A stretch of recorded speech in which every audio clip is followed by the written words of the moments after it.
bom dia comunidade 247. Hoje, último dia de novembro, dia 30, 10 da manhã, recebemos o professor Alisson Mascaro para uma daquelas entrevistas que realmente vale a pena prestar atenção em cada segundo de fala. Bom dia, Alisson, tudo bem?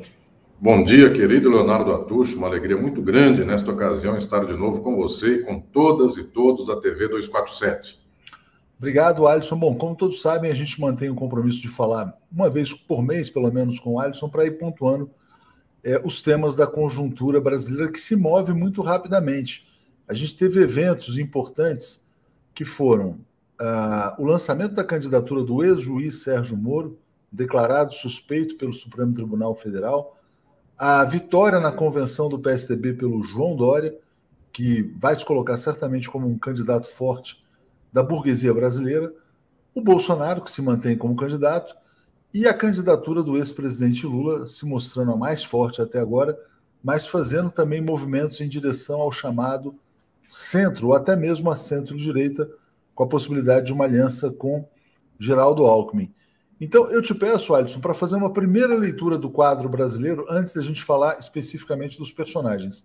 Lembrando também que numa das nossas últimas conversas, se não foi a última, talvez a penúltima, você falava das divisões da burguesia brasileira, que ela já não está tão unificada como esteve no passado, então há frações que apontam para várias direções. Então passo a palavra para você, Alisson, para uma introdução aqui. Leonardo, uma alegria mais uma vez estar aqui com você nesta ocasião, pensando agora em específico as circunstâncias do quadro eleitoral que começa a se delinear no país. Eu não vejo todos os possíveis candidatos para 2022 como se fossem elementos iguais numa peça de tabuleiro. Muito pelo contrário, eu percebo que há algumas candidaturas cuja perna é própria, e isso é tanto uma virtude quanto um defeito, porque quem só caminha com a própria perna só pode contar consigo próprio ou com os seus. Alguns têm perna própria, outros têm pernas e mãos muito estruturantes de fora de si. Eu falo especificamente dos candidatos da direita, que são variados. Então, quando se vê um jogo no qual, por exemplo, o governador de São Paulo, João Dória, viabiliza a sua candidatura pelo PSDB, e este ex-juiz, ex-ministro, esta figura líder do golpe do Brasil, que foi Sérgio Moro, se viabiliza por outro partido que tem nome Podemos. Estas duas candidaturas, obviamente, têm uma sintonia muito profunda entre si e virtualmente, inclusive, podem até se juntar de agora até a campanha eleitoral. No entanto, as suas movimentações vêm de origem distinta, porque efetivamente este governador de São Paulo, João Dória, tem uma história dele próprio. Então, é um governador de estado, foi prefeito da cidade de São Paulo, fez todas as contradições dessa caminhada, mas tem uma história que é dele e tem um partido. O ex-ministro Sérgio Moro não é alguém cuja candidatura advenha de uma história própria. Efetivamente, ele é a peça escolhida pelo grande capital, e também pelo grande capital brasileiro e estadunidense, também pelo Deep State dos Estados Unidos, para que seja o títere, mais uma vez, do golpe no Brasil.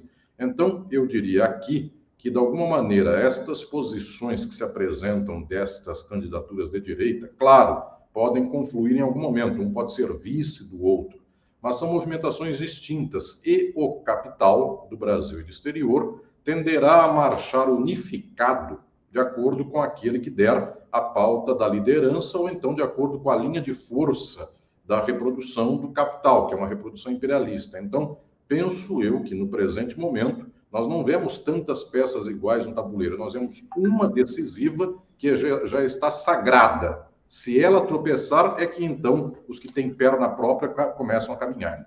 Então você vê a peça já sagrada como, vamos dizer assim, o agente do imperialismo no Brasil, o ex-juiz Sérgio Moro. A peça escolhida seria ele? Sim, sim. E já era a peça escolhida há muito tempo, essa peça naufragou um pouquinho, estão tentando tirar da lagoa. Lagoa não é o caso aqui, porque remete eventualmente ao marreco, mas enfim, estão tirar do mar e eventualmente voltar à tona. E observem, Leonardo, observem todas e todos, a desfaçatez de fingir que nada aconteceu em todo esse processo, que a Operação Lava Jato, ela anda a passos largos, ela não teve vícios, nem nulidades, nem contradições. Então, é uma desfaçatez total. A princípio, é a peça principal do jogo imperialista. Certamente este ex-ministro Sérgio Moro. Se ela não se tornar viável, com toda a bateria da imprensa empresarial, com toda a bateria desses ambientes generalizados de apoio do capital, então as outras peças serão retomadas. Esse é um ponto importante, né? E eu estou trazendo aqui a fala do Felipe Neto, que ele é um youtuber, influenciador, mas evidentemente não trago como comentarista político, mas como uma pessoa que exerce forte influência nas redes. É tão visível a campanha dos meios de comunicação pelo ex-juiz Sérgio Moro, e é ex-juiz suspeito e parcial, e é importante dizer também que a imprensa brasileira tem fortes conexões com o Departamento de Estado, né? Mas e quando se torna muito visível, ela salta aos olhos, a tal ponto que o Felipe Neto chega e fala: esta campanha da mídia por Moro é vergonhosa. Então pode acontecer, Alisson, a possibilidade de que ele não se viabilize, né? E eu queria te colocar, o imperialismo ele não joga só com uma carta, ele pode jogar com várias cartas na manga.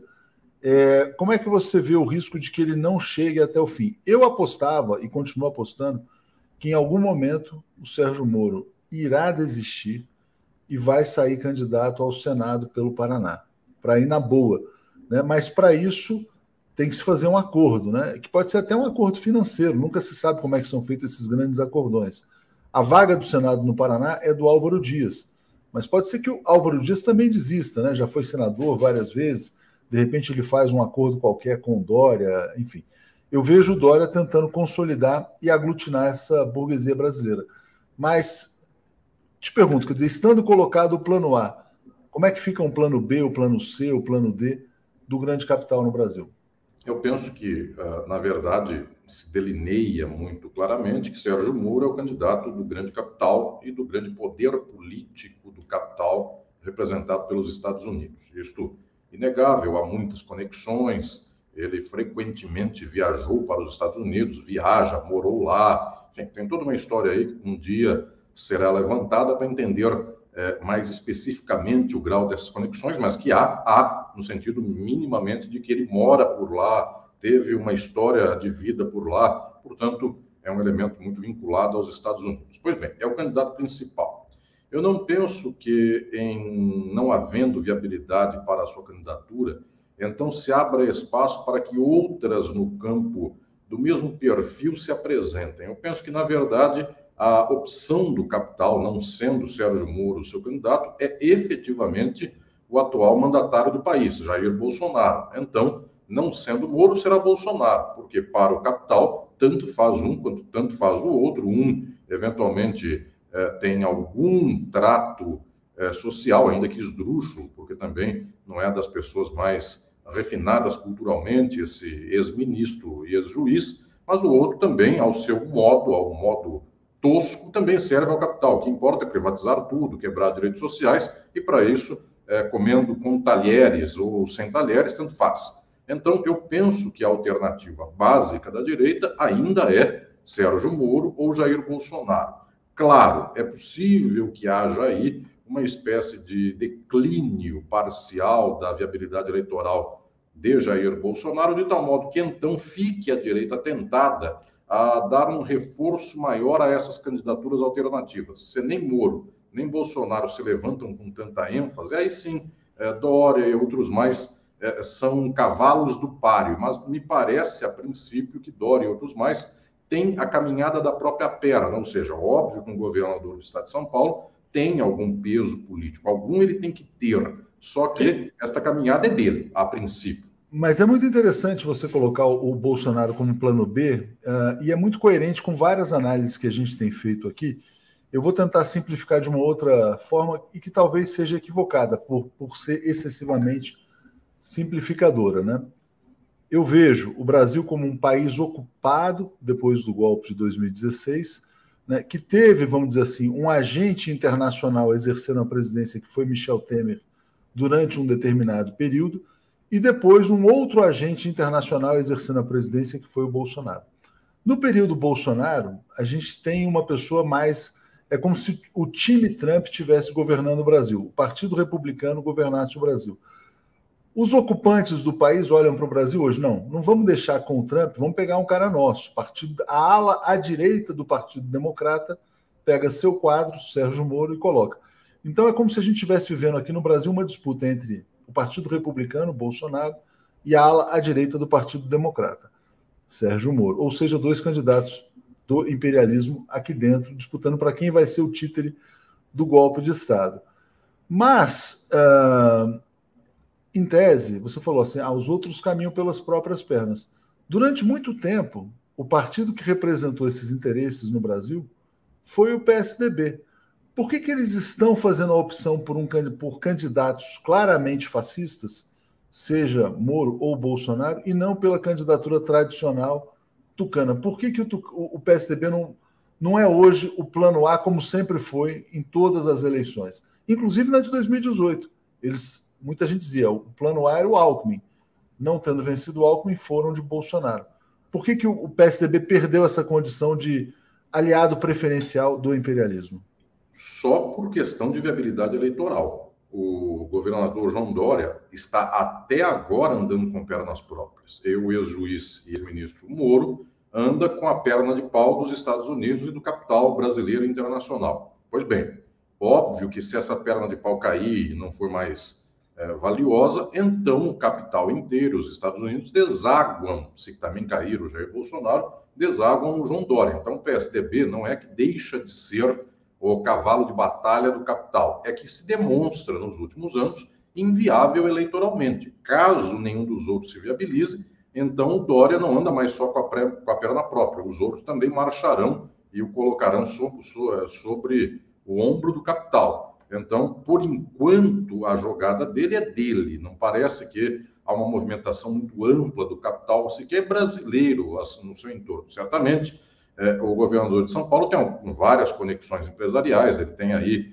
esse espaço de networking, como eles gostam de dizer, que é o lead, ele conhece todo mundo desse ambiente empresarial, mas não me parece que esse ambiente esteja apostando totalmente nele. Também por uma razão, Leonardo, aqui ela é muito estruturante, que é o fato de que a extrema-direita brasileira gritou muito alto nos últimos anos e instigou o povo brasileiro a posições extremadas no nível político. Então, é a política do absurdo, é a política de mentir com um tal modo deliberado de desfaçatez, que qualquer coisa que pareça minimamente razoável já não dá mais para a política. Então, efetivamente, se o ex-governador Geraldo Alckmin era o picolé de chuchu, este atual governador João Dória não quis ser um picolé de chuchu, quis ser um picolé de pimenta rosa ou de qualquer coisa nesse nível.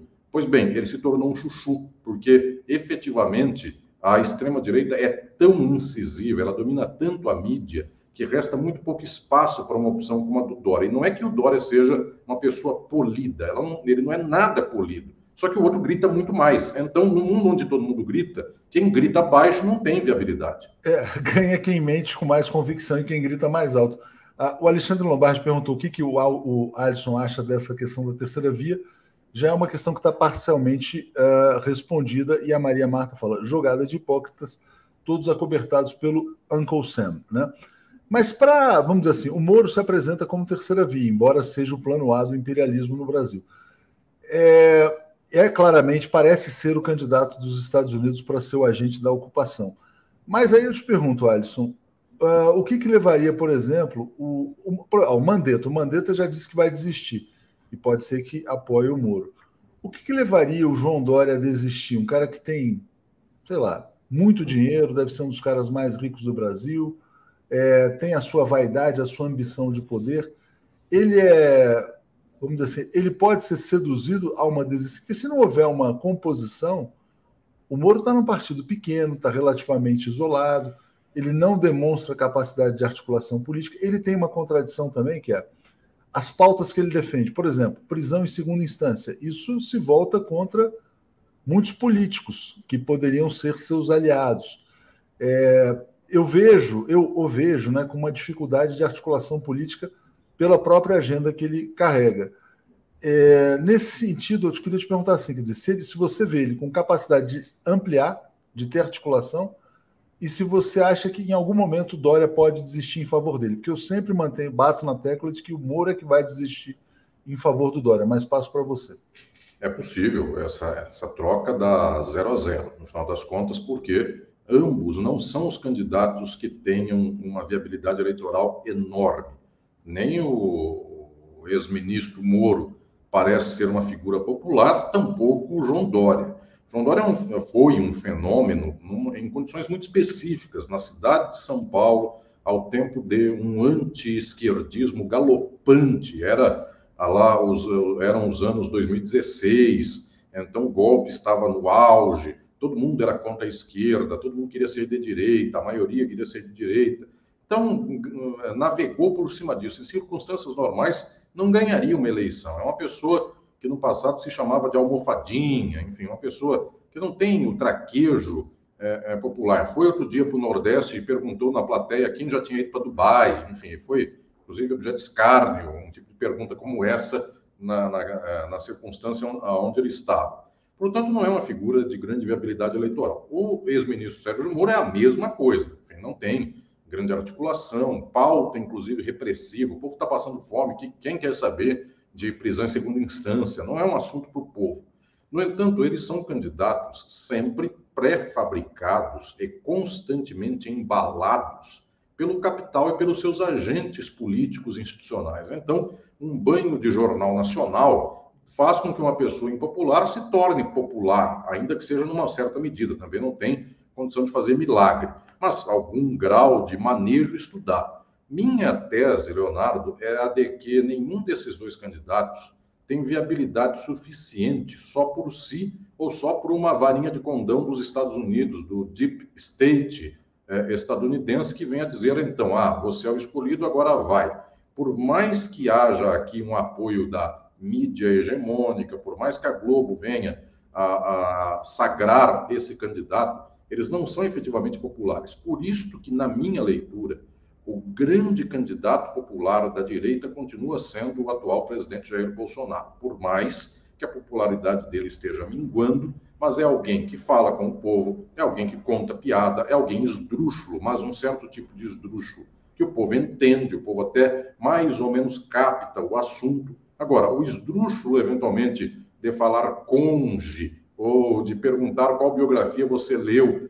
Eu sou dado a ler biografias, qual foi a última? Não sei. Isso é uma questão que sensibiliza as pessoas, talvez, de uma ambiência intelectual. Então, eu posso dizer, no meu entorno da USP, eu vi muita gente dizendo, olha, ele disse que ele lê livros, o livro que ele lê é biografia, perguntado qual biografia ele leu, ele não soube responder nenhuma, deram risada. Pois bem, mas isso é para gente que lê e, portanto, dá risada de quem só lê biografia e não lembra nem a biografia que leu. Para a maioria do povo, que eventualmente essa história de ler livros não é um assunto de humilhar o outro, nem nada disso, o povo, inclusive, não tem vínculo com uma coisa como essa. Aí vai outro lá que briga, desculpa aqui entrar nesse nível de baixeza, mas o presidente da República que xinga o outro de não sei o que mais, é acusado de corno, ou coisas assim, é só acusação, não estou aqui falando nada. Mas todas essas questões mobilizam o povo entende o que é um chifre, o povo se digladia em saber se ele levou ou não um chifre. Portanto, o que eu estou dizendo é que são assuntos populares. Este é um candidato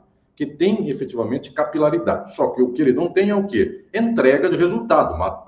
Matou quase 1 milhão de pessoas com a pandemia, não sei quantos milhões passam fome, então, por mais que seja alguém que saiba até falar coisas que o povo entenda, não é alguém que tenha algo a entregar. Ou seja, a direita está numa encalacrada. Ou ela efetivamente descobre aí um caminho, ou então ela tem aí alguém que tem ainda um resto de votos sólido e um povo que quer ganhar um certo voto, vai ser muito insuflado para ganhar, só que uma hora só é viável este jogo da direita se eles se compuserem. Ou sai o presidente da República e não disputa, ou todos esses saem em favor de Bolsonaro. Todos eles juntos ganham o Lula.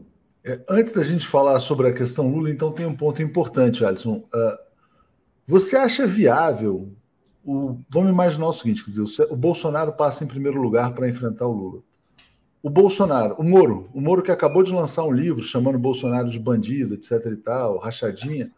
O Moro declararia voto no Bolsonaro no segundo turno? O Dória, que é chamado de calça apertada pelo Bolsonaro, atacado o tempo todo, votaria no Bolsonaro no segundo turno ou eles vão para uma neutralidade? Porque se forem para uma neutralidade já é alguma coisa, né? Mas como é que você vê o comportamento desse segundo turno dessas duas figuras, Moro e Bolsonaro? Aliás, Moro e Dória. Já é chegado o tempo de nós entendermos que a posição política do povo brasileiro, por quase 100 anos, tem sido de uma grande massa conservadora, reacionária de direita. Boa parte do povo brasileiro é de direita. Isto é um elemento histórico. Não porque o povo nasça de direita, isso é, muitas ocasiões eu tive a alegria de falar com o Leonardo a esse respeito. Eu acho que até uma das últimas entrevistas foi sobre isso. O povo é constantemente mobilizado ideologicamente para ser de direita. São os aparelhos ideológicos. Então, o povo preferia Carlos Lacerda do que Getúlio Vargas, o povo preferia Dutra do que outros mais, não quis o Marechal Lott, quis o Jânio Quadros. Historicamente, são coisas como tais. Quis o Jânio Quadros em São Paulo, Maluf e figuras outras, Adhemar de Barros, outros mais. Então, estou remetendo a tempos históricos passados para dizer que não importa se Moro ou o próprio Dória vão apoiar o Bolsonaro, porque o povo não precisa do Moro para votar no Bolsonaro, nem do Dória para votar no Bolsonaro. Em havendo alguém que não é de esquerda, essa pessoa será votada por quase ou até mais, como foi na ocasião de 2018, por quase ou até mais de 50% dos votantes. Então, não precisa do Moro. O Moro, inclusive, não precisa dar apoio nenhum ao Bolsonaro. O povo que é de direita vai votar em um dos dois, ou um ou outro. E tanto é que é intercambiável o apoio ao Moro ou ao Bolsonaro, independentemente dos dois terem se digladiado, terem brigado um com o outro, um ter sido demitido pelo outro. A massa que vota em um, vota em outro. Portanto, estas figuras que estão na cabeça não importam, porque, no final das contas, para boa parte do povo, o que importa fundamentalmente é que a estrutura social não mude. A pessoa tem medo de perder a casa, tem medo do vizinho que sempre foi pobre um dia ficar rico. Então, estas posturas que são chamadas ou postas como de esquerda, desde o tempo do Vargas elas já são uma espécie de fantasma. É o fantasma do comunismo, o fantasma do socialismo. Qualquer figura que represente o outro lado será combatida por qualquer elemento que seja esse elemento reacionário. Por isso que, no final das contas, não importa a declaração do Dória ou do Moro se forem apoiar o Bolsonaro. E agora, Leonardo, antes de entrarmos nas chaves e nos tabuleiros da esquerda, eu quero ainda fazer uma leitura, e esta é decisiva para a direita. Não me parece que a própria eleição de Jair Bolsonaro, que é a primeira eleição já pós-golpe, o golpe tendo sido dado, é a primeira disputa que se deu a partir do golpe, não me parece também que a viabilidade eleitoral do Bolsonaro tenha sido só por causa dos belos olhos do Bolsonaro. Pelo contrário, aqui está efetivamente o elemento decisório do golpe, das instituições, do capitalismo brasileiro e internacional. Estou dizendo isso para alertar que o Bolsonaro não tem total disponibilidade política de si.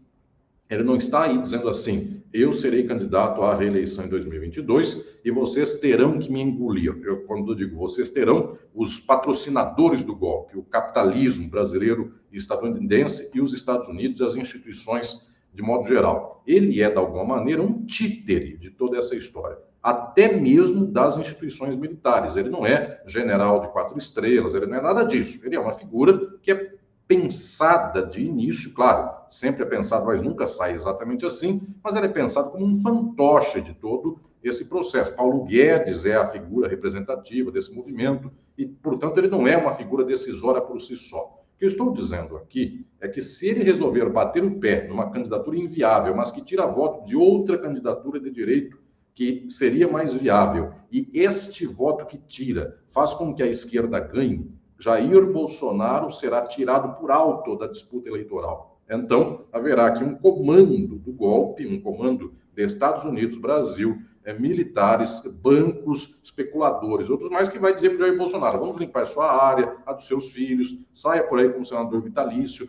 vá viver uma vida em um certo paraíso de praias, etc. e tal, e deixa para outro. Portanto, eu não penso que, no final das contas, isso aqui é muito sério, eu não penso que haverá duas candidaturas viáveis da direita. Eu penso que haverá uma só, que poderá ser a do Jair Bolsonaro ou ser a do Sérgio Moro, a do Dória, a de outros mais, mas haverá uma confluência por alto, ou seja, todos serão levados a confluir. Aí o Leonardo perguntou agora há pouco, mas será que o Dória e o Moro aceitarão o Bolsonaro? Não precisam aceitar. A confluência é que, se só há uma candidatura que defende o interesse das jogadas do grande capital, o resto fica quieto e a jogada é aquela. Basta ficar quieto, né? Porque os outros serão retirados. Então é muito interessante, né? E aí eles vão avaliar pela conveniência. Nesse sentido, Alisson, o fator determinante é o partido militar? É o partido militar associado? Não, o que é? O partido militar é o fator determinante para tirar o Bolsonaro da disputa, caso seja necessário. Ele é um dos elementos de um complexo golpista. Me parece que o movimento decisivo é do capital. Portanto, essa gente muito mal costurada na imagem, como Faria Limers, ou bancos, ou esses grandes bancos privados que dominam o país, os grandes especuladores, de modo geral, são eles o elemento decisório do país hoje. Eles escolherão se será Bolsonaro, Moro ou Dória, dado que são três. Enfim, pode surgir um quarto nome por aí, podem pescar o Luciano Huck de volta, enfim, alguma coisa como essa. Mas eles escolhem quem será essa figura. E, de alguma maneira, se essa figura precisar de uma operação do partido militar, então o partido militar resolverá o que fará com a sua parte. Caso seja andando com o Sérgio Moro, e aí o partido militar não tem o que fazer, basta apenas se vincular e apoiar, também já tem os nomes. Todas as pontes já estão abertas. General Mourão, este general Santos Cruz, eles já estão jogando do lado de lá, enquanto outros generais jogam do lado de cá. Então, aquela história do policial bom, policial malvado e tudo mais, está tudo aí. O bloco é o mesmo. Então, quem define é o capital. E é interessante, você acha que há divisão militar ou é tudo um simulacro? Quando um bloco vai para cá, Vamos lá. Na análise da realidade social básica.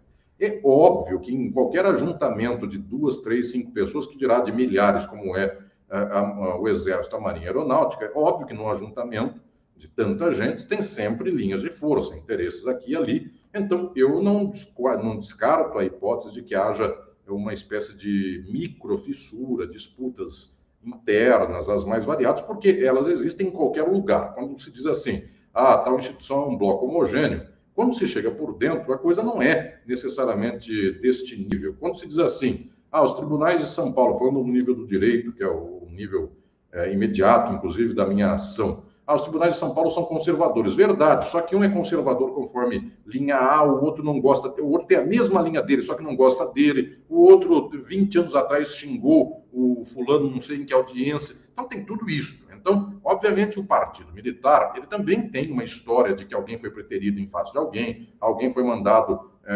para São Gabriel da Cachoeira e ele não quis estar por lá. Então, essas histórias têm, e em algum momento elas podem até gerar linhas de força de distinção. No entanto, não é isto que me parece. Então, o que eu estou dizendo aqui é o general Santos Cruz, o general Mourão são aborrecidos que o Bolsonaro não lhe deram poder. Ok, há uma microfissura.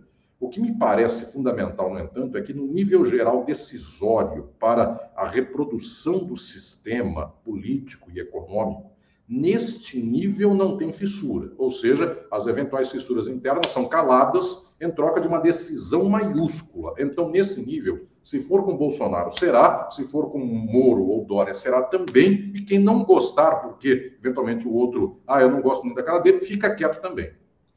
Deixa eu te perguntar, Alisson, e o Ciro Gomes se tornou uma peça irrelevante nessa discussão? Porque não, ele tem um percentual de votos. Como é que fica a questão Ciro?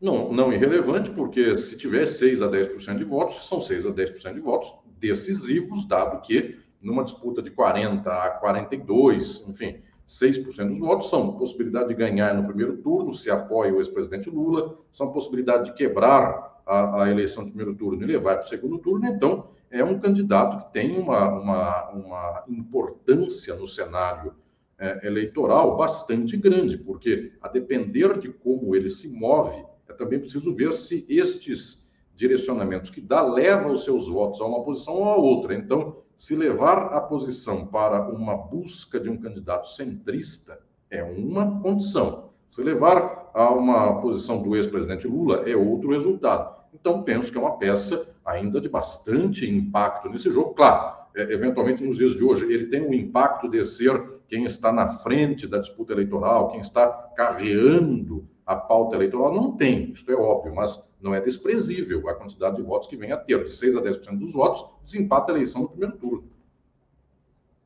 Ou seja, pode ser, inclusive, o fator determinante por uma... Poderia ser, né, se não tivesse queimado as pontes, uma peça para garantir a vitória do Lula em primeiro turno.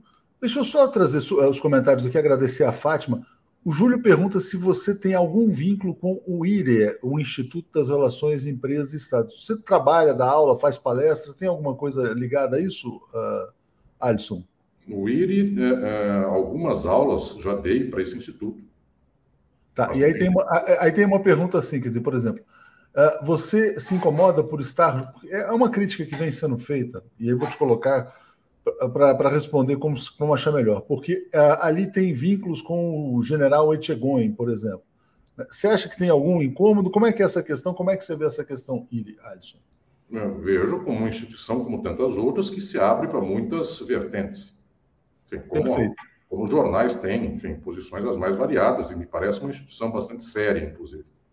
Perfeito. Então vamos lá, vamos seguir adiante. Então deixa eu te passar agora para uma outra questão, que é a questão do ex-presidente Lula, né?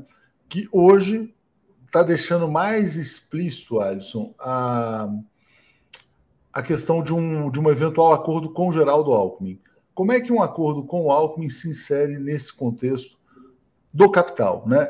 Algumas pessoas fazem a leitura. Bom, se o Lula vier com a chapa com o Geraldo Alckmin, vai ser uma espécie de carta ao povo brasileiro.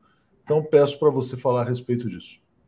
Agora, falando deste jogo que está sendo movido pelas peças da esquerda e que tem, eventualmente, aqui na figura do ex-presidente Lula, a sua carta decisiva, o seu jogador com mais habilidade eleitoral. Me parece que este movimento é um movimento que lembra, de alguma maneira, o movimento de 2002, da eleição anterior, a primeira das eleições ganhas pelo ex-presidente Lula, um movimento de aproximação com o capital. Naquele momento, não havia uma dinâmica política totalmente blindada no nível político por um bloco só. Não havia o golpe como nós temos hoje, embora todos os elementos golpistas das instituições já dessem, enfim, sua sucessão de pequenos golpes, mas não havia uma coesão golpista naquele momento. Pois bem, então o que estou dizendo aqui é que naquela movimentação de 2002, o ex-presidente Lula buscou efetivamente uma carta aos brasileiros para o capital. O que ele buscou foi fazer aceno à burguesia. Peculiarmente agora, o ex-presidente Lula não está, se esta movimentação em torno do ex-governador Alckmin, ela prospera, se não é apenas um acaso do dia que eu digo, do momento atual, se isto for adiante, então se percebe aqui uma diferença. Eu não vejo como igual a 2002 totalmente, porque em 2002 a carta aos brasileiros foi a burguesia do Brasil, e agora a postura do ex-governador Alckmin é uma carta aos políticos. É bem diferente uma situação da outra, porque talvez nesta análise o elemento golpista institucional tenha marcado mais profundamente a experiência do ex-presidente Lula do que em 2002, que não havia um golpe em cena e, pelo contrário, até havia um presidente da República em declínio de poder político, que era Fernando Henrique Cardoso, e não havia tecnicamente uma grande discussão política sobre o assunto. Ninguém aventou naquele momento, ninguém, ao menos com algum grau de seriedade, ninguém aventou a hipótese de que em 2002 ele, se ganhasse a eleição, não tomasse posse. Agora existe uma espécie de sombra, não que seja muito declarada, mas todo esse problema existe. Então, o Geraldo Alckmin, embora ele faça algum aceno ao capital, mas tecnicamente ele não é um representante do capital, ele não é o José Alencar, que era um industrial, alguém de trânsito no grande nível econômico. Ele é um representante daquele setor da elite política que se associou ao golpe de Estado de 2016, mas que poderia também estar não associado ao golpe. Quer dizer, aquela coisa, é conservador tradicional, faz o jogo da direita, mas, como você coloca, sem vínculos estreitos tanto com o capital quanto com o próprio processo golpista, né? E aí ele falou hoje, Alisson, numa entrevista à Rádio Gaúcha, dizendo o seguinte, olha, foi governador comigo, tive ótima relação com o Serra, tive ótima relação também com a Ieda Cruzes. Então ele mandou um recado, na verdade, para falar do Alckmin, ele aproveitou para falar de 3 governadores do PSDB, ex-governadores, na verdade. Eu estou trazendo isso só para trazer uma reflexão. O Chile, quando saiu do Pinochet, ele saiu num processo de concertação entre forças de centro-direita e centro-esquerda. Será que o Lula não está querendo formular dessa maneira, que ele está buscando uma concertação para que o Brasil se liberte do fascismo bolsonarista, que seria também pinochetista, de certa maneira? Será que ele não está propondo uma coisa mais ampla, inclusive PT, PSDB, que houve momentos no passado, inclusive, que setores importantes do PT defenderam uma aproximação com o PSDB para que o PT se tornasse menos dependente do centrão, dessas forças que seriam mais das oligarquias, né? Então, passo para você falar sobre isso. Me parece que o movimento é efetivamente de tentar fazer uma organização política. E aí é a diferença específica do presente momento. Quando a ponte é econômica, a plataforma é toda ela marcada por uma certa orientação econômica do governo. Tanto assim que quando começa o governo Lula em 2003, ele começa, não totalmente, porque tinha Carlos Lessa no BNDES, tinha algumas outras figuras progressistas, mas ele começa com um viés econômico, marcadamente de acento liberal, Henrique Meirelles e outros mais. Foi depois de um certo movimento, depois do mensalão e etc. e tal, que então há uma inflexão econômica no governo para o governo tomar uma linha que aí vem um debate científico, se é neodesenvolvimentista, ou se é um neoliberalismo mitigado, ou se é desenvolvimentista plenamente, mas enfim, houve uma inflexão em 2005 para 2006, mas de 2003 a 2005 era o formulário econômico padrão, não político, porque político já havia aí o incremento de políticas sociais, havia toda uma dimensão cultural, educacional, já deslanchando para além daquilo que foi o governo Fernando Henrique Cardoso. Mas no nível econômico, esta foi a plataforma da Carta aos Brasileiros. Parece-me que agora, esta plataforma, se for feita com Geraldo Alckmin, é uma sinalização a uma espécie de jogo institucional destes elementos que podem ser chamados de centrão, de um nível muito geral, mas que representam este centro-direita, que é a figura de Geraldo Alckmin, encarna, de alguma maneira, sendo ele um elemento bastante representativo, porque foi governador de São Paulo muitas vezes. Então, esta movimentação aplaca o nível golpista político imediato. Claro, por detrás dessas figuras há também um certo interesse do capital. Então, Geraldo Alckmin seria aqui uma espécie de contrapartida para acessar um certo nível econômico da elite, da burguesia paulista. Tudo bem, existe, obviamente, um nível econômico por detrás. Aí, Leonardo, vem a questão decisiva de entender o que representa esta movimentação no nível político e não necessariamente no nível econômico. Porque chamar um grande empresário ou uma grande empresária como a Luísa Trajano, ou mesmo o filho do José Alencar, isto representa dizer para a economia que o vínculo com a burguesia é completo. Deslocar para o Geraldo Alckmin representa dizer para a gente do Congresso Nacional que o centrão estará, de alguma maneira, representado, haverá articulação, haverá um jogo institucional e mesmo também com o Geraldo Alckmin, um jogo com, eventualmente, esse nível institucional de poder judiciário, dado que, inclusive, os tucanos em São Paulo têm muita ligação com o Poder Judiciário, Ministério Público, enfim. Então, me parece que é um jogo no nível político. Claro que ele carreará um jogo do capital necessariamente. Mas, se assim o é, aí vem a questão. Toda a carga de um acordo para ser desaguada com um vice que aplaca o centrão para não sofrer golpe depois. Então, dizendo assim, se o Lula tem 100 votos no Congresso Nacional, o Alckmin dá mais 120, 130, já deu aí 250, um pouco mais, deu metade do Congresso. Pois bem, se estas questões são feitas neste nível, a pergunta decisiva é saber se uma movimentação que é toda elaborada para esses termos dá conta do recado fundamental do governo a partir de 2023. É só o nível político o problema? Onde entra aqui o enfrentamento do nível econômico? Com quais agentes vai se jogar? Até agora, nem Geraldo Alckmin revela qual é o próximo passo dessa história. Esse é o grande ponto. Eu acho que tem tudo a ver com esse comentário do Rui, que está aqui. Deixa eu só agradecer ao Júlio, dizendo que, enfim, essa pergunta já foi meio que colocada. Edu Mangue Beach aqui também está nos apoiando e a Fátima Salles também. O Rui fala assim: qual o projeto econômico político do centro? Não naturalizar a linguagem neoliberal. É uma tarefa da esquerda, ele está colocando. De que maneira? Hoje a gente fez uma pesquisa durante o Bom Dia 247, se as pessoas, vamos dizer assim, se elas aceitavam ou não essa proposta de aliança com o Alckmin, né? O resultado foi muito interessante, Alisson. Era mais ou menos assim, ó, 51%. Sim, confio cegamente. Não é confio cegamente. Confio em Lula. Sim. Né? 30%. Alckmin jamais. 19%. Preciso de mais tempo para pensar. É mais ou menos isso. Quando as pessoas estão na linha da desconfiança, elas estão pensando o seguinte: bom, uma aliança com esse peso, ela teria poder de congelar as mudanças necessárias. Ao mesmo tempo, o Lula, nessa mesma entrevista em que ele voltou a falar sobre o Alckmin, ele falou, olha, que vai mudar a política de preços da Petrobras, que qualquer pessoa razoável e sensata fará isso no Brasil. Que essa questão da Petrobras é uma das bases centrais do golpe, né? Então o Lula está prometendo mudança e ao mesmo tempo falando em governabilidade.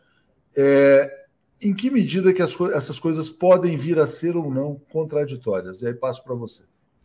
Eu vejo este movimento do ex-presidente Lula, um movimento para o centro e para a direita, um movimento de viabilização eleitoral, mas eu vejo que metade desta movimentação é uma espécie de cura da dor do golpe de 2016 e da prisão do ex-presidente Lula.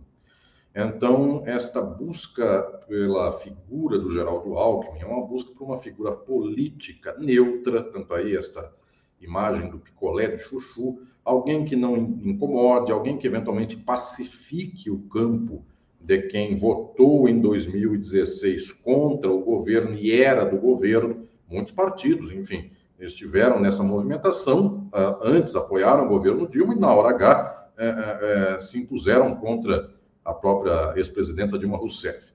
Então me parece que um certo movimento desse é a dor que calou o fundo de todo esse processo, mas como o ex-presidente Lula vence esse processo, sai por alto e não narra, esta dor, este sofrimento está recalcado nele próprio, porque nós não imaginamos o que é para alguém tendo saído na glória de 2 mandatos extraordinários, enfim, sendo conhecido no mundo inteiro, o que é esta queda ao inferno pessoal, o que é metade do país o xingando, vendo sua esposa morrer e o neto morrendo e a vida toda desgraçando. Como ele não vomita, isto então marca profundamente. E a forma de fazer com que esta dor se acalme é ver se não acontece novamente. Tanto assim que agora a jogada é ver se pacifica, se acabamos com o momento do golpe. Mas é muito interessante, porque o Alckmin, pelo que você coloca, ele pode ser um pacificador à direita. Ele pode pacificar a extrema, vamos dizer assim, o eleitorado à direita que não votava no Lula, não vota, para dizer o seguinte: olha, não é assim, houve abuso, o Brasil precisa de equilíbrio, de ponderação. Então, nesse sentido, nessa leitura que você faz, é extremamente útil. Mas eu não vejo nem para o eleitorado. O Geraldo Alckmin não tem grande expressão eleitoral. Residual tem, claro, no estado de São Paulo, mas nem é isso. Eu vejo que, na verdade, a jogada com o Geraldo Alckmin é para o nível político, os agentes políticos, pessoas, eu estou falando aqui de deputados, governadores, essa gente que dá o golpe. Não foi o povão que deu o golpe em 2016. Tecnicamente, o golpe foi concretizado, consolidado no dia do impeachment. Então, são deputados, senadores, enfim. O Geraldo Alckmin joga esse jogo decisivamente. Portanto, Se essa dimensão se dá, eu diria que metade desta jogada feita atualmente pelo ex-presidente Lula tem causa retroativa, ou seja, não fazer com que de novo se sofra o que se sofreu em 2016, e o povo brasileiro, obviamente, sofreu muito, se desgraçou muito a partir de 2016. Só que a minha preocupação, Leonardo, é muito sincera no que eu vou aqui dizer. Este jogo, se for para curar dores do que já aconteceu para que não aconteça de novo, ele alcança metade do processo que se deve fazer. A segunda parte do processo nem começou ainda, que é o que fazer a partir de 2023 para que as estruturas do capital do Brasil possam ser vencidas e os golpes não aconteçam mais. Porque ficar na dependência de que o Geraldo Alckmin seja o elemento de meio de campo para que os cães famintos do golpe não venham dar golpe, é uma espécie de conta de apoio. É jogar uns bifes aos leões, né? Mais ou menos isso. Dá um bifinho aí, ele vai ficar mais calmo. É uma espécie de apoio frágil.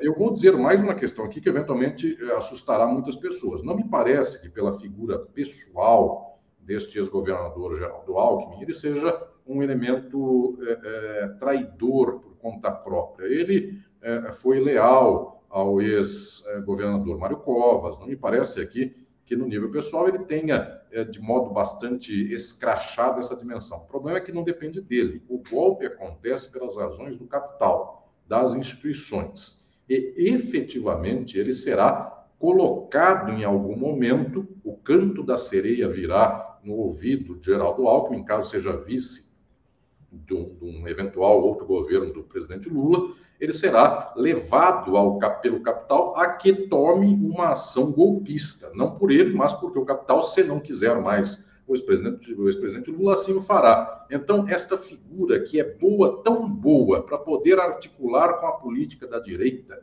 ela tem também um problema enorme, porque já que ela é tão boa para articular com a política da direita, ela é boa para tomar o poder. E esta figura é parecida com a do Michel Temer, não no nível pessoal. Não estou dizendo que a figura pessoal do Geraldo Alckmin seja igual à figura pessoal do Michel Temer, mas estou dizendo que no nível da aposta do jogo, ambos eram pessoas com algum grau de cultivo político. Michel Temer havia sido presidente da Câmara dos Deputados, o Geraldo Alckmin foi governador de São Paulo por um século, coisas mais, de tal modo que está apto a governar o país. Era uma busca de estabilidade institucional, né, de certa maneira, quer dizer, conferir um grau de estabilidade. Só que há uma zona cega, isso é muito sério, há uma zona cega na aposta do ex-presidente Lula pela segunda vez. Quando veio o golpe de 2016, em 2015, ele forçou de alguma maneira a ex-presidenta Dilma para que entregasse um pouco mais de governo para o MDB, para o PMDB ao tempo, para que evitasse o golpe. Então, talvez o Leonardo lembre, em 2015, quando começa o segundo mandato de Dilma, o Michel Temer ganha a planilha dos cargos do governo. Não sei se o Leonardo lembra disso. Ele tomou a planilha, foi dada a ele, para dizer assim, Michel Temer, então, contra a briga que vocês mesmos fazem por aí, Eduardo Cunha e outros mais, está aqui a planilha de cargos. Então, agora está na sua mão. Você não vai dar golpe, porque o poder está com você. Entregaram tudo. 6 meses antes, ele pegou o chip de tudo isso e ele deu o golpe. Então, aquela movimentação de 2015 foi uma movimentação de dar muito poder para o inimigo, numa espécie de aposta moral, de que se o inimigo estava ganhando muito daqueles que eram seus amigos, ele não daria o golpe, nem trairia. Parece-me que agora é o mesmo movimento, é chamar alguém da direita com todos os galardões para poder dar o golpe, não pela sua figura pessoal, pelas circunstâncias, e dizer, você não vai me trair, eu te dou aqui todo o poder e eu confio em você. Ou seja, é a mesma plataforma de 2015 para 2016. Ela é perigosa, ela pode dar certo, pode não haver traição, só que ela pode ser efetivamente o elemento que fará com que não seja igual a 54, com o tiro no coração do Vargas quando ele voltou. Seja alguma coisa num nível mais sofisticado, mas que leve diretamente poder ao Geraldo Alckmin. Mas você tocou num ponto. Eu acho que existem duas questões, né? Uma, o desejo do Lula de evitar o 1954, mas outro, o medo de que esse 1954 venha a acontecer de uma outra maneira, né? Deixa eu trazer os comentários aqui do pessoal. O pessoal elogiando muito e realmente o Alisson sempre faz pensar, né? Edna dizendo, que entrevista qualificada, parabéns, quero mais, vou compartilhar muito, sugerindo que a gente convide mais o Fernando Drummond. Agradeço. Rogério Gomes fala assim: se Alckmin representasse a antiga social-democracia do PSDB, uma união com o PT poderia ser interessante, mas dá medo. Flávia fala: o sistema e o imperialismo não querem Lula independente de quem for o vice, que sendo de direita só traz para eles mais uma opção de golpe, caso a terceira via dê errado. É um pouco isso que o Alisson acabou de falar, né? Fica uma carta na manga para a hipótese de vitória do ex-presidente Lula. E aqui eu vou trazer para você, Alisson, para a gente fazer um comentário. Isso aqui acabou de ser colocado pela Tereza Cruvinel, nossa colunista premiada e tal, e ela fala assim, olha, a aliança entre Lula e Alckmin será assimilada pela esquerda. Muitas pessoas dizem, não, veja bem e tal, vai esfriar a militância e tal. Ela fala assim, o Alckmin, se der certo a aliança, será candidato a vice, não a presidente. No presidencialismo, quem governa é o presidente, não o vice. Vamos observar com realismo, né, disse ela. Então, passo para você falar sobre essa possibilidade de assimilação desta aliança, até porque, na verdade, o Lula tem muito poder de convencimento, né? Então, passo para você. É muito simples. Vai um abraço aqui a Tereza Cruvinel, parabéns pelo prêmio que ela ganhou.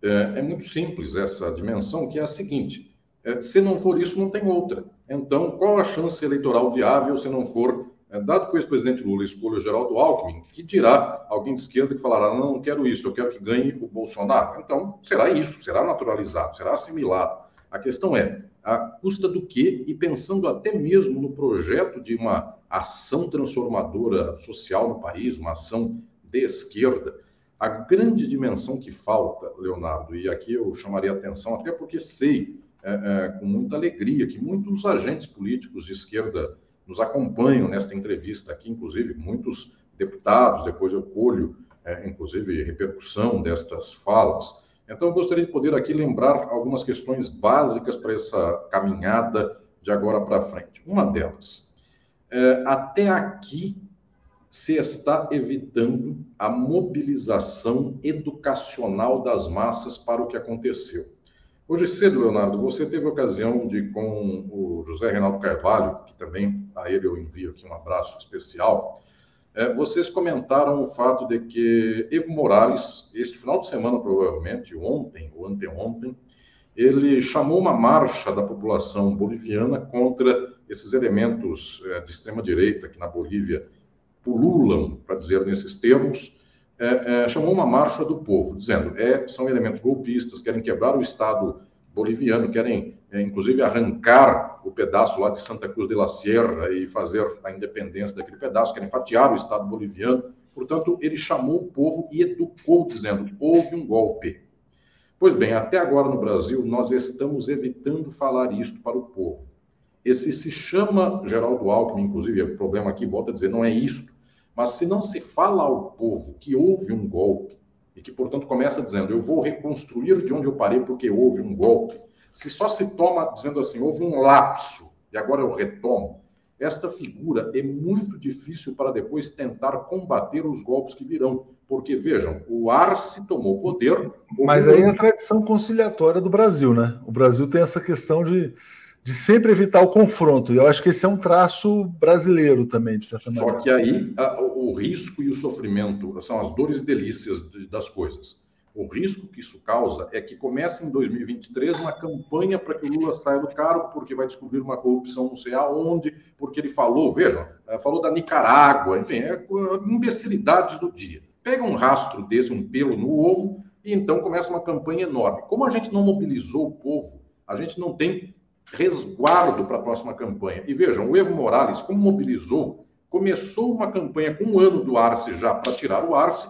ele novamente mobiliza o povo e ele emenda a conversa anterior com a nova. Então, esta delícia de fazer o acordo conciliatório do Brasil me dá muito medo, porque já não tem condição histórica, faz muito tempo, de que esse acordo se mantenha. A direita não faz acordo nenhum, ela vai passar o trator por cima. Então, se a gente não tiver o povo do lado, o que vai fazer?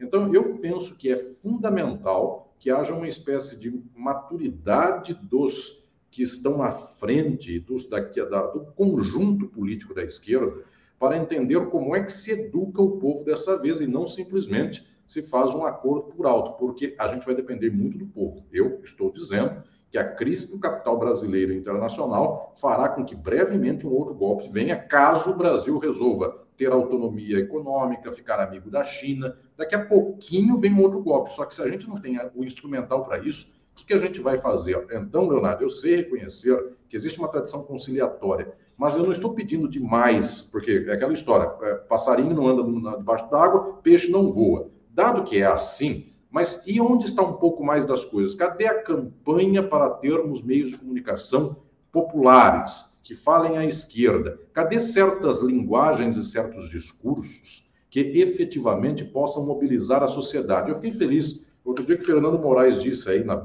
por ocasião do lançamento da biografia do ex-presidente Lula, que o Lula já começa a falar de imperialismo. Se estas palavras-chave começarem a surgir, a gente já está começando a ter um caldo de cultura para dizer próximo golpe imperialista. Mas, por enquanto, não me parece que sairá essa palavra da boca dele, caso venha sofrer um outro processo golpista. Mas a gente precisa acelerar esse processo para que haja aqui uma conscientização das massas. Sem ela, não se defende de um novo golpe. Muito bem. Alisson, vou ler os comentários finais. É muito importante, quer dizer, essa precaução para evitar futuros golpes no Brasil. A Verônica está dizendo, Lula mexe as peças como pode, Mascaro é brilhante. Bona System está fazendo aqui acho que até um ataque, na verdade, ao 247, dizendo assim, olha, a desonestidade do petismo fanático, Ciro nunca, Alckmin tudo bem. Complicado, hein, galera? Bom, primeiro que eu não sou um petista fanático, não sou nem petista, na verdade, eu sou um jornalista. Sobre esse comentário, é curioso, porque eu entrevistei o Ciro Gomes em 2018 e eu defendia que o Ciro fosse vice do Lula naquela eleição. Então, assim, se o Ciro tivesse feito essa opção de ser o vice do Lula, caso o Lula fosse impedido, como foi, por um golpe que já era visível, o Ciro teria sido candidato. O Ciro Gomes fez movimentos que o afastaram do ex-presidente Lula. O Alckmin não teve a agressividade que o Ciro teve, né? Então essa é uma questão, mas isso não é fanatismo, não é nada disso. Já defendi publicamente isso, mas não sei também, política é um negócio assim, às vezes o Ciro se recompõe com o Lula e a gente não a gente não sabe. Hoje o Ciro estava atacando o Sérgio Moro, né? Então ele também está tentando encontrar o seu lugar ao sol, em que você tem um sistema, né, Alisson, que você tem duas estrelas que brilham muito, né? No caso, o Lula com muita luz e o Bolsonaro, que é o príncipe da escuridão, das trevas, mas que também tem a sua força. Todos os outros estão tentando se encontrar nesse caos brasileiro. Mas queria responder. Passo para você, então, fazer um comentário final. Não tem nada de fanatismo, nem meu, e muito menos do Alisson, que é o nosso convidado aqui. Enfim. Aliás, eu nunca te perguntei, Alisson, se você tem alguma vinculação com algum partido político, como é que você se coloca, se você tem mais simpatias, sei lá, pelo PT, pelo PSOL, pelo PCdoB, enfim. Não tenho nenhuma vinculação formal com o partido, mas tem uma missão minha, Leonardo, que é histórica. Quando eu comecei a caminhada de produção intelectual marxista no âmbito da USP e por todo o Brasil e fora do Brasil, essa caminhada de esquerda era muito rara. A esquerda liberal, sim, ela é frequente, mas uma esquerda de pensamento para superar o capitalismo, ela sempre foi muito rara, de tal modo que eu sempre tive muita interface, muita alegria em poder falar, ser ouvido, dialogar, ter especiais conexões com praticamente todos os partidos da esquerda do Brasil. Tem, inclusive, na minha história de docente, professor universitário, formei intelectuais e pesquisadores e pesquisadoras de praticamente todos os partidos políticos. Então, eu que aprendi filosoficamente que o intelectual orgânico, para falar aqui nos termos do Gramsci, mas o intelectual que gesta a transformação do mundo e que forma um partido de transformação do mundo, esse partido não é tecnicamente o partido eleitoral filiado ao TSE, registrado no TSE. Partido é um movimento de base de quem pensa em comum, e essa base que pensa em comum pode estar, inclusive, eleitoralmente vinculada, formalizada a vários partidos. Então, a minha expectativa inclusive, minha luta é maior do que essa de um partido A contra o B ou contra o C, porque, para mim, essa disputa aqui nesse nível cansa, gera uma espécie de luta inglória, sem muito resultado. A minha grande aposta é que o que é esquerda no Brasil consiga ter uma tal base de horizonte que sabe entender que o capitalismo é o problema, o socialismo é a solução, a transformação estrutural da sociabilidade das instituições é nossa luta, e então é com muita alegria, inclusive, que eu posso receber gente de todos os partidos que assim possam ter essa interface. Não estou dizendo que todos os partidos têm em totum essa interface, mas muita gente dentro de partidos tem essa interface. Então é a formação de uma inteligência nacional crítica transformadora, porque ela será um dia no futuro o partido da transformação do país, e aí esse partido pode ter inclusive 3 partidos eleitoralmente registrados no TSE, que é o que menos importa. Muito bom. Então, o que interessa ao Alisson é a ideia de transformação social do Brasil, independente de qual seja a força, a legenda, né? Deixa eu ler mais um comentário aqui. Bona está dizendo, críticas não podem ficar acima de projeto de país. Isso deveria ser importante. Não dá para ver política pelo lado pessoal. Não entendo como ataque. Então, tá explicado. Obrigado. Realmente me expressei mal. Não foi um ataque, foi uma crítica. Mas a questão do Ciro, né, é um pouco isso. Quer dizer, foram as opções feitas pelo candidato Ciro Gomes, né? Carlos Alberto fala, a luta é contra o extremismo nazista e Lula, como estadista, sabe o caminho para assegurar a vitória. Confio nele, né? Então, olha, Alisson, vamos ter muita conversa para fazer ainda. Vou te pedir para a gente fazer ainda uma conversa. Esse é o último dia de novembro. Vamos fazer uma em dezembro ainda para a gente traçar o cenário para o ano que vem. E te agradeço muito mais uma vez. Grande abraço a você. Obrigado, querido Leonardo. Uma alegria enorme. E a todas e todos da TV 247, um abraço muito especial. Obrigado. Forte abraço. Valeu. Forte abraço.